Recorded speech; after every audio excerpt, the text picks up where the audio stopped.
So in this video, we're going to find the equation of the tangent line to the graph of the implicitly defined function x squared minus y cubed equals 0 at the point 1, 1.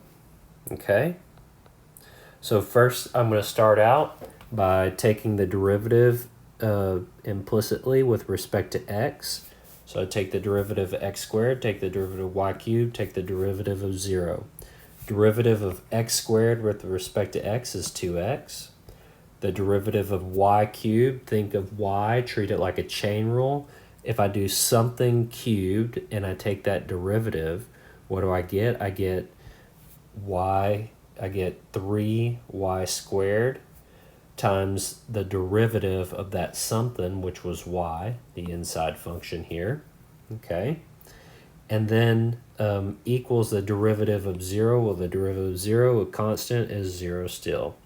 Now, the next step, I want to get my dy dx's on the left and everything else on the right. Well, right now, I've got it on the left here, but it's negative here. You could add it to the other side if you wanted to.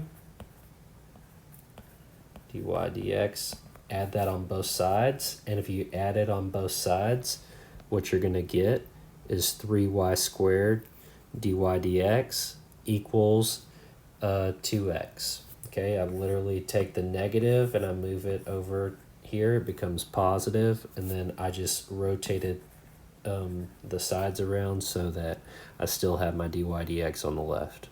Okay. Now to solve for dy dx, because it's already factored, I need to divide both sides by 3y squared.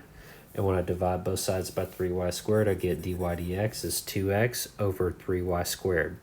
Now, what do I need to find the equation of a line? I need the slope at this point here. So the slope at the point 1, 1, that's going to evaluate at x equal to 1.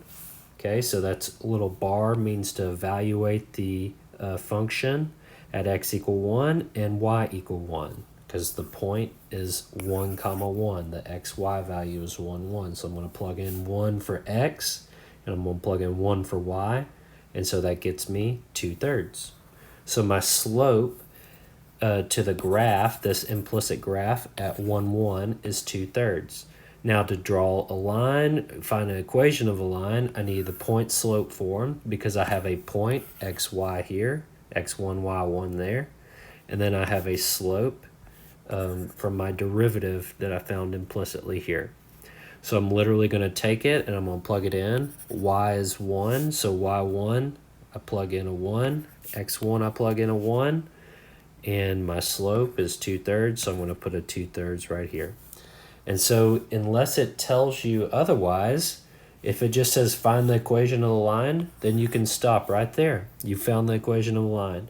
If it says put in the slope-intercept form, so not point slope, but slope-intercept form, that's y equals something, and you can just solve for y, add 1, and then distribute through, and you get 2/3 x plus 1/3. Okay, nothing to it.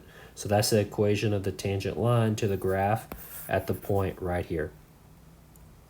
Now, what if, get a little crazy on you, instead of talking about the first derivative, let's say we want the second derivative. So how would we find the second derivative in terms of x and y?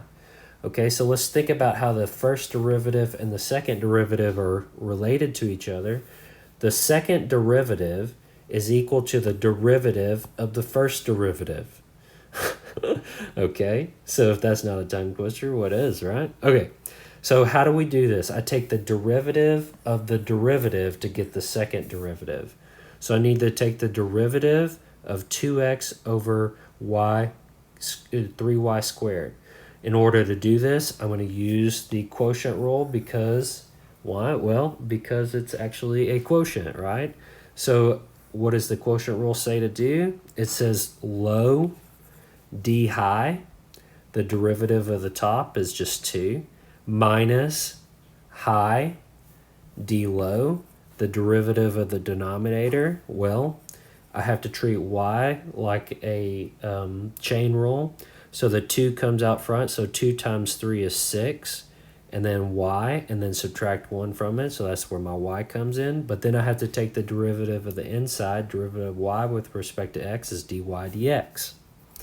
Now, all divided by low, so I take the bottom and I square it. Okay, now I need to simplify this.